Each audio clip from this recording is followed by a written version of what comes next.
welcome to this week's Down Home with Tina show. I am your host, Tina Thompson, and I am out at the lodge at Alley Park. The Nature Center is below us, and so many folks in the community know about the Nature Center because of the critters. So today, and I want to thank Kathy and Mike Tharp, the superintendent, and Jenn Shamblin is with me. She is the recreation supervisor, just for setting it up and making it look so nice. So I brought little critters because the Nature Center has critters. Yes, we do. And outside, I'm sure, right, Jenn? Yes, yeah.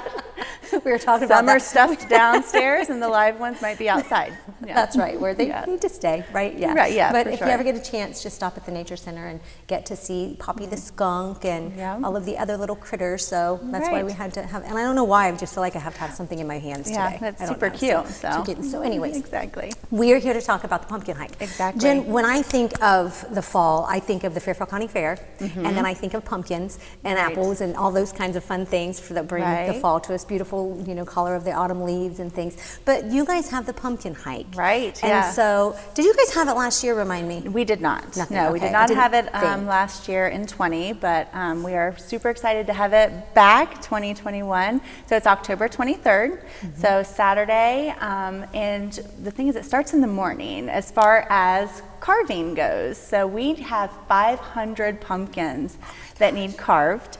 And we ask our community to come out and help us do that because we can't do it all ourselves. No. And it was kind of neat because you guys do have, I heard, some schools that are helping you to make that happen this year. Yep, we are. Lancaster City Schools and Bern Union. So the pumpkins will be delivered the Wednesday before the 23rd, and then we will start dispersing them out to the schools. We'll take them out there, and several of the art classes are helping. The students are, so we're really excited because we need some done early for our big totem pole that the guys put out, and just to disperse some of the scenes that take a little longer. So I know that you were asked to talk with me today, and then I find out we both found out right before we got here. Right, yes, surprise. Right. Are you a great pumpkin carver? Do you like to carve pumpkins? No, I'm not great, but we do have some on staff that are super great. I am more of the triangle eyes and very standard, and I do not like to get my hands down in there with all the goop and stuff, but that's okay because there's plenty of people that do. And like our park superintendent Mike is super great at it, and just so many of the guys are very creative, and we all do get to carve some pumpkins as well. So Saturday morning on the 23rd, come out to Alley Park starting at 8 to our long barn, and bring your carving tools, and you can do several pumpkins. Again, we have 500 to get through. So, and people bring stencils and all kinds of things to make them really creative, and then we start putting them out. And so it's done about noon. So that part of it's done about noon, and then when's the pumpkin hike itself? 5 o'clock. Okay. So 5 o'clock, you can come to Alley Park.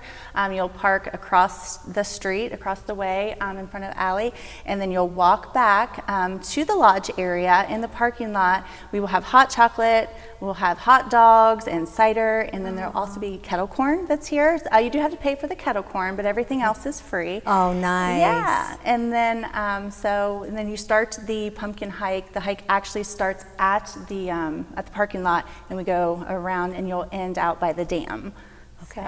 So it's kind of different. We did it that way in 19. That was the first year for that. So we want to kind of remind everybody of how we're going to continue with that. So come on up. They get to see a few pumpkins on the way up, and then they grab a bite to eat or a snack. Exactly. And then bring some money for the kettle popcorn.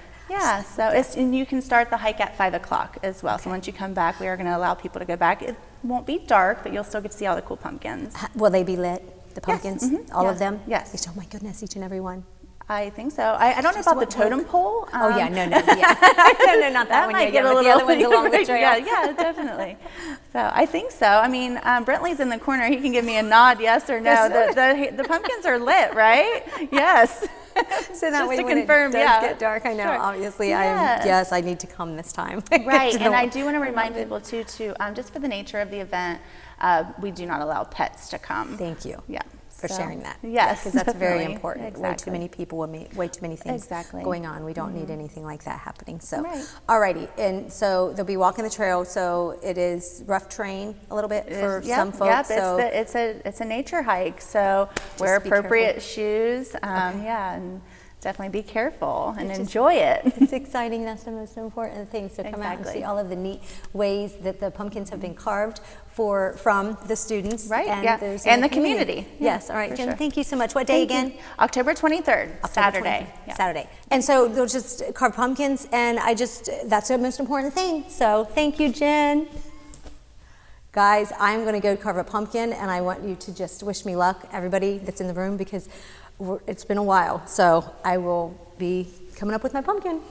So I'm going to attempt to carve this pumpkin, and I want to thank Noah and Brent for gutting the pumpkin, because that's the first thing that you do. Well, that, and you have to gather your tools. And first of all, of course, this is just a very dangerous knife. I'm pretty sure that may be the one that they used up the top, but I'm not sure.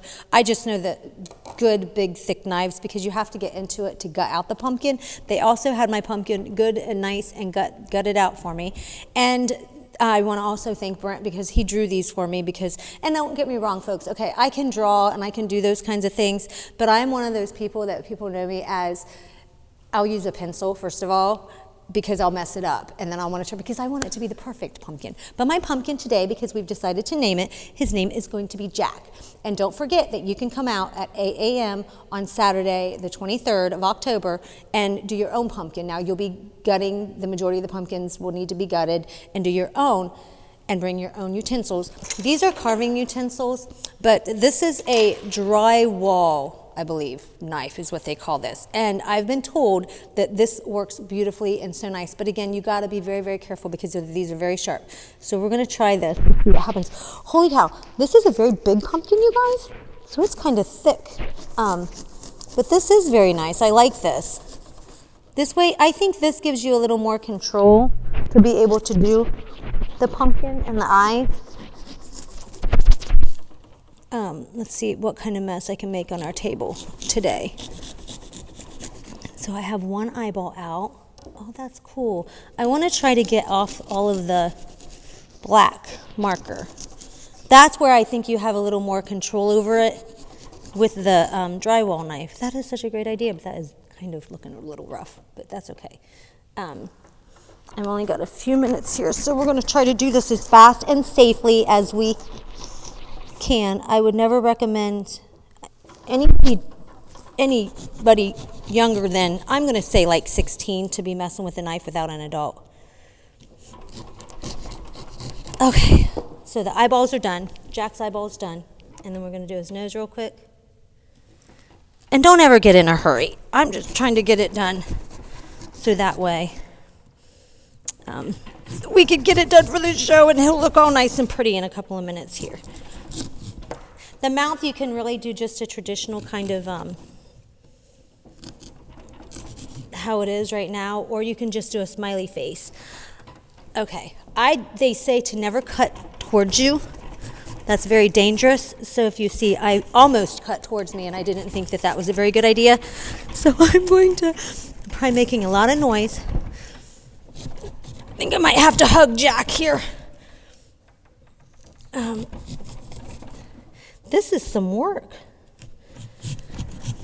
But again, you guys, you can come out on Saturday and you can carve. I'm pretty sure they're not going to have 500 people to come out that morning here at Alley Park to do the pumpkins. I've only got a couple of minutes, you guys.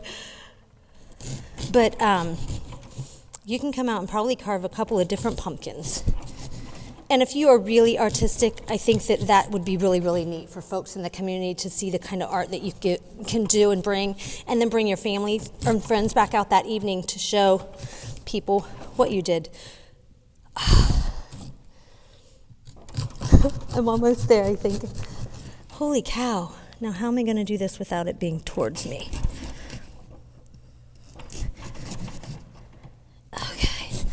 And I'm going to, at the end of the show, try to give you guys some pumpkin tips, just on some things on how you take care of your pumpkin while it's sitting out for the season, because that way it'll last longer.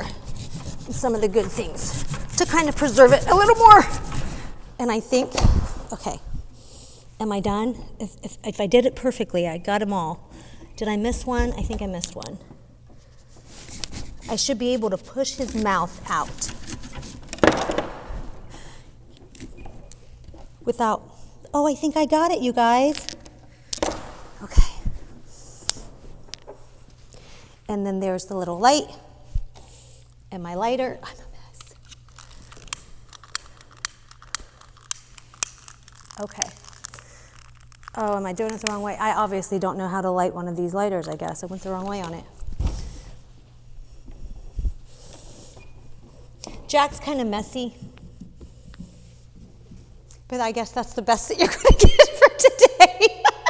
Thank you so much. Don't go anywhere. I've got some great folks that are coming up on the show. Also, because it is the week of the Fairfield County Fair, I'm going to share some things with you on that. You're watching Down Home with Tina.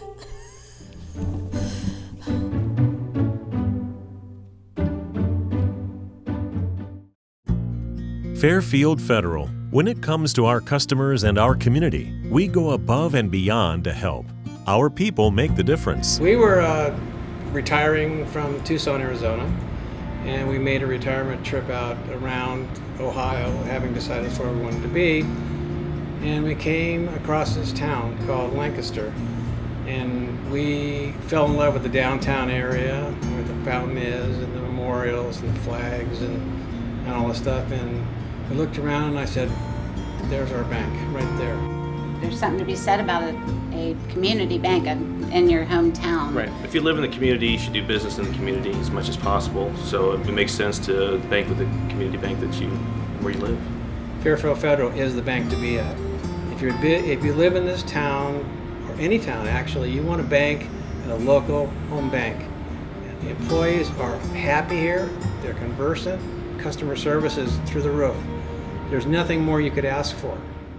Personal or business banking, whatever you need, we take it seriously because we know you do. Stop by today at any of our 3 locations and see why the difference is clear. Fairfield Federal Savings and Loan specializes in banking that revolves around you. Member FDIC Equal Housing Lender.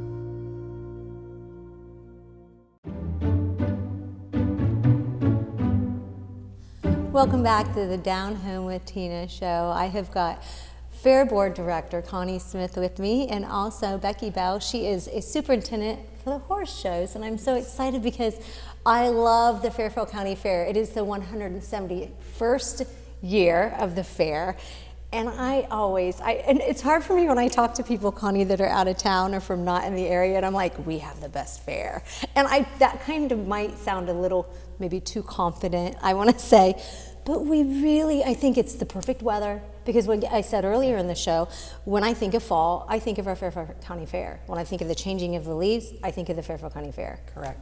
And I think a lot of people think like that, Tina. I think it is very much an age-old tradition, but I also think what is very important for the 171th fair is, in 2020 there was not a fair. And every time you turn around or you talk to someone, we actually have an art hall, which I will say is the best in the state. Mm-hmm. And that's because people enter in those farm products every year. They enter in fine art, they enter in those baking contests. And we've got a family this year that is entering 60 exhibits with 60 years of entering at the Fairfield County Fair, the Wow. Joe No Farms near Amanda. And so when you think about that, and you can think about changing of leaves, the beauty of the fairgrounds, but really I think you need to think about the tradition. And to be able to have a full fair in 21 is saying, we know COVID is there, we know it's still here, Yep. but you know what, it's the tradition, and it's the saying to our county constituents and our residents and our visitors, we're here, we're open, we want you to come and enjoy, we want you to wear a mask if you're comfortable, we want you to do social distancing if you need to do that. But for our county, it's a community happening that probably really we all need right now. And for 171 years, Yeah. they have done it. I don't know if the very beginning, and I can't remember the history of, if they did the baked goods all the way back then. Well, Was that in the very first beginning, year the or not? But mission. that's a big one. That's a big part of it. Yeah, the mission has always been horticulture, agriculture, education, and then for our farmers to bring the best of the best. Mm-hmm. Think about going through the art hall now Yeah. and canning. Canning is making a return. Mm-hmm. You and I probably are not home canners. I don't know about you, but you know, if it's $3 for $1 in the grocery store, I'm all about it, okay? Right. So but I'm thinking, we think about those traditions that were part of our heritage. We learned those things from our grandparents. The really unique thing about this year's county fair is we're challenging our youth and we're challenging our community with a Food for the Hungry campaign, stock a livestock trailer. Nice. So anybody that's coming to the county fair, you're welcome to bring a can of food, you're welcome to bring a case of food, and you're welcome to write your favorite 4-H'er's name on there or your favorite 4-H club. And those donations, we're hoping to have 10,000 pounds of food donated. Our junior leaders are going to weigh, measure, and calculate everything we've got in the 2 trailers that are going to be there. And that's all going back to local food pantries or blessing boxes throughout the county. So it's our community giving back and our junior leaders knowing how to pay it forward. That's right, absolutely. How's cool. And what better time than this time of the year when Thanksgiving is just right around the corner. Yeah. It adds to all of what I believe that Fairfield County and what we want our kids to know. And brand new effort, thanks to Farm Credit Mid-America. Those children are competing for a pizza party for the end of the year 4-H party. So, you know, there are those things that are probably a little bigger than the junior fair shows and the livestock shows. Yes. So very important, very, very important. What are the hours for the daily entry and for the closing of the fair every day and the amount to get in before we get to Becky? $8 or 8 a.m. I'm sorry, 8 a.m. In the morning. The ticket takers start, and then we close at 10 p.m. And really, we kind of like to have everybody close down at 11. There's the noise ordinance in Lancaster that we have to abide by. Perfect. And the admission price is $7. $2 of that price is going to go for continuous improvements at the grounds. You know, we love those historic buildings, but those historic buildings take some money to repair and maintain. So that's why you'll see a little bit of a price increase. But everybody, please come out, share that experience with us. We're pretty proud of that fairgrounds, and we're pretty proud of everything we do there, because I think whether you have the grand champion pig or the grand champion steer, or you just compete in the art hall, there's a lesson learned in every building. Absolutely, absolutely. Thank you, Connie. Becky, we want to get to you real quick. You are over the superintendent of the horse shows, and those begin on Wednesday, right? Yes, ma'am. They began this morning at 8:30. And we'll probably wrap up around 5 or 6. Tomorrow morning on Thursday, we start at 10 a.m. And then on Friday, we start at 1 a.m. But there is an open class horse show that starts at 9 a.m. that if you've pre-registered, anybody's welcome to attend. Oh, awesome. Wednesdays is English and showmanship, because everybody has to do showmanship. Shows off their ability of how they can handle their animal. Thursday is mostly Western stuff, and then Friday is Gymkhana. Most people know it as contesting, so that's the barrels and the poles and that kind of stuff. Fun to watch. Most definitely. Yeah, so there's something Wednesday through Friday. What is the big difference between a lot of the other animal 4-H projects compared to those who have a horse as their 4-H project? A horse is normally a lifelong project. Everybody else gets their, you know, their rabbit or their cow or whatever, and they raise it up and they take it to the fair and either take it back home or they can sell it. Well, a horse you have all year long. And the great thing about the horse world is not everybody can afford a horse. Not everybody lives where they can put a horse. So we allow them to lease, which is basically renting a horse off of somebody that does have the room and the space. Nice. So even, you know, kids that live in the middle of the city still have that opportunity to connect with a horse. And most of the kids that have horses, they'll tell you their horse is their best friend. Awesome, awesome. So most importantly, just want folks just to remember to ask questions. That's what these kids out there for any of the 4-H projects is there to do, because they get some questions, and that's what the contest, when they go out there and they're judged for, is their knowledge on their project. So it's actually helping them. And if you have a question about wanting a horse, your child is interested, ask the kids, because they can always direct you. I know they have 4-H day every year. So one more thing. What I could ask you, I guess, what is the number one thing you want folks to remember when they approach stalls with, or any of the horses? Or top two. Probably the most important thing is, please don't feed them fair food. Horses don't like Twinkies no matter what people tell you, or they don't like fried Oreos. And if you're gonna pet a horse, make sure you hold your hand out flat because they will bite your fingers. Yes. And unfortunately, they are a wild animal. I mean, I know these kids make them look like they're the big babies, but at the end of the day, they're wild animals. So. Right, right. Folks, I hope you do make it out to the Fairfield County Fair. I want to thank you ladies so very much for being with me. Thanks, Tina. I wanted to squeeze them in because I love the fair. Folks, don't go anywhere. I've got my first responder of the month coming up here in just a minute. It's Downhill with Tina.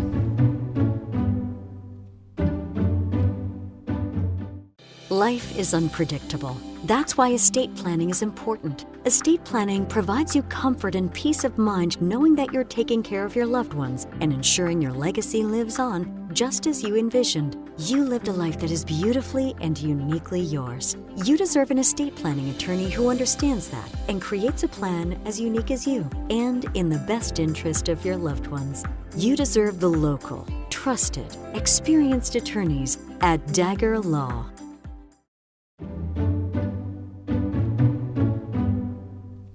It's Downhill with Tina, and I'm excited because I have my first responder of the month from the Lancaster Police Department. His name is Troy Rine, Officer Troy Rine, that is. Yes. And it's so great to have you, and I'm excited just to talk to you about some of the things that you have done. How many years have you been a police officer?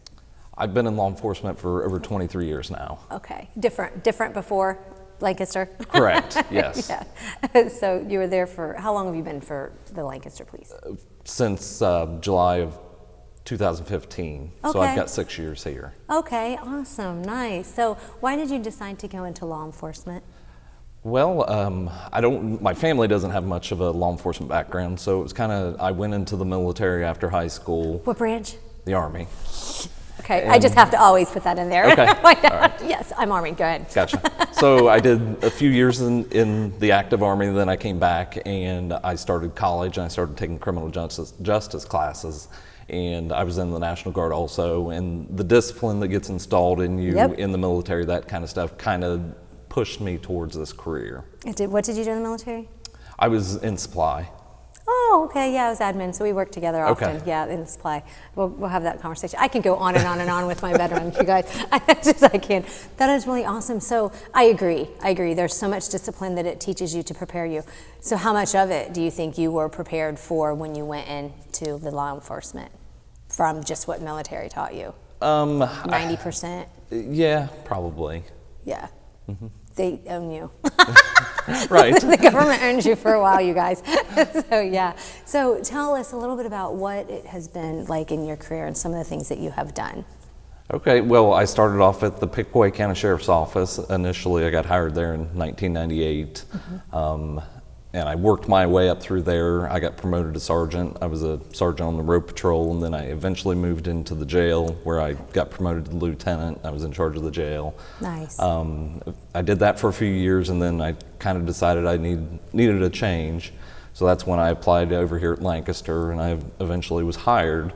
Yeah. So I worked patrol here to begin with, and then I was moved into the detective bureau.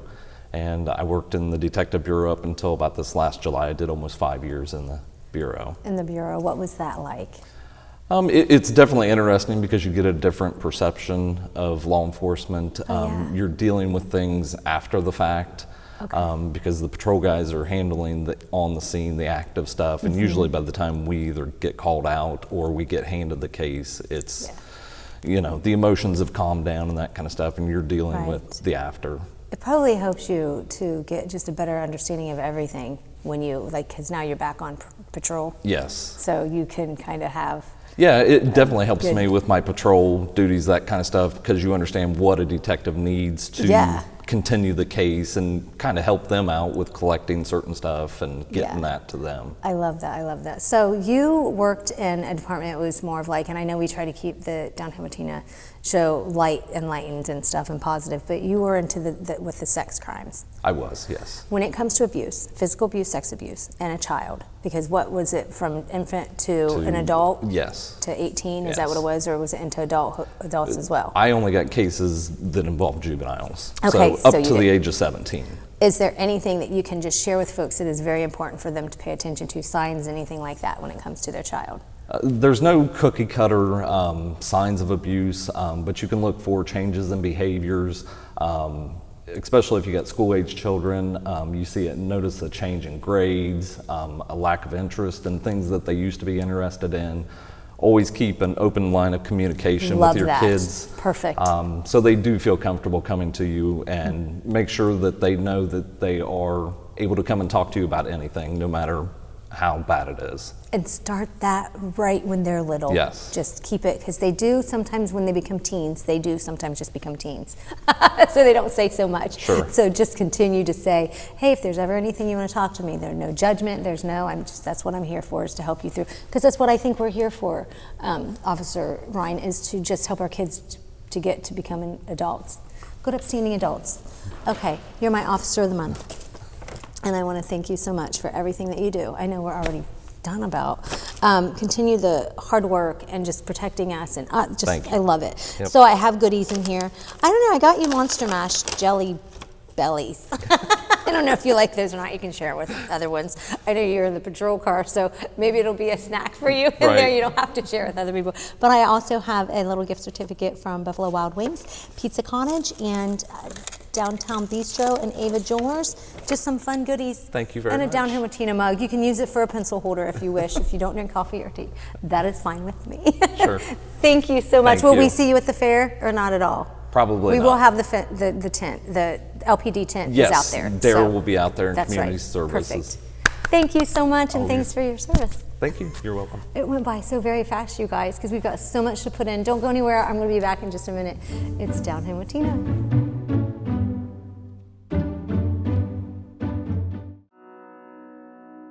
The Frankie Smith Funeral Home and Crematory in Lancaster and the Johnson Smith Funeral Home in Baltimore have a long and wonderful history of serving our community. Feel free to give us a call at 740-653-0652. Stop in and see us at either of our two locations, 405 North Columbus Street in Lancaster and 207 South Main Street in Baltimore. Respect for tradition, regard for change.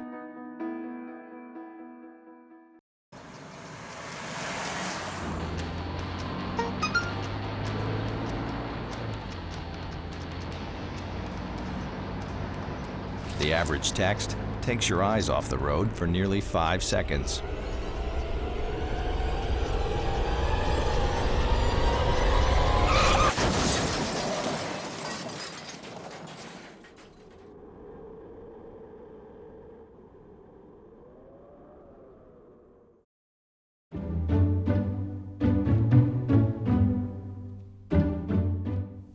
Hey folks, I'm getting ready to wrap up this week's show. I just wanted to give you in this last minute a couple of pumpkin tips. You can clean your pumpkin if you want to kind of preserve it for it to last as long as it possibly can, whether you carve it or not, is 1 part bleach and 10 parts water, and then just wipe it off every now and again. And if you do decide that you want to carve it, they say to be careful, don't sit it out into the weather where it's going to get too much moisture, because you don't want that. And then also, if you want to help to preserve around the carving parts of the pumpkin, like I have my pumpkin here, I'll bring it up really quickly, put around petroleum jelly or coconut oil or something like that, and that will help it out a bit. Folks, I just want to thank you so much. I want to thank all of my sponsors for the Down Home with Tina show. A quick PQ that I wanted to just remind you, it doesn't matter how many times you fall, just get back up. That's what matters. I hope you have a wonderful day. Hugs to you. Have a great week. Hope you make it to the fair. God bless. Down Home with Tina. Good day.